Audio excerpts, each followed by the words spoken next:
What's up mga boss? So today papunta tayo ng San Juan City sa Philoelec World Center para sa Game 3 ng Divisions Finals ng Junior MPBL D-League Season 1. Tara, samahan nyo ako. Ayan mga boss, papunta na tayo niyan ng San Juan City para sa Junior MPBL. Well, actually, dalawa yung venue natin today. After natin sa Junior MPBL, lalagari pa tayo sa Quezon City para sa isang Chinese League. Yan, habang may racket, banat lang ng banat mga boss. And mga boss, kakarating lang natin dito sa venue sa Philoelec World Center. At yan, tara, pasok na tayo sa loob. Ayan mga boss, after natin makapasok, so nag-set up agad tayo ng laptop. Then inayos na rin natin yung software na gagamitin natin mamaya para sa pag-encode ng stats.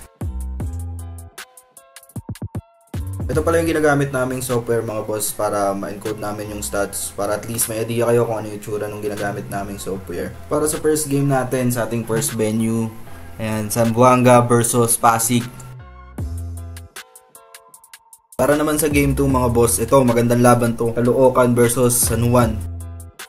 Grabe mga boss, sobrang dikit ng laban, last 26 seconds lamang yung San Juan ng dalawa at aabot pa hanggang 4 yung lamang nila dyan, pero abangan nyo kung ano mayayari sa mga huling segundo. Ito yung sinasabi ko mga boss, na pababaan ng Caloocan yung lamang ng San Juan sa isa, 91-90, at nagbintes yung dalawang free throw ng San Juan. At tingnan nyo tong huling tira.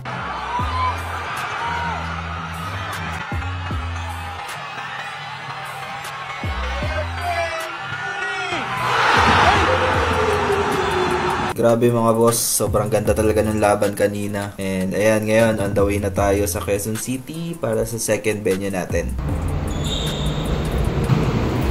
So ayan mga boss, so pauwi na tayo nyan. After ng racket natin, umuwi na rin tayo agad. Medyo naging mahaba yung araw natin ngayon para at least makapagpahinga na rin tayo.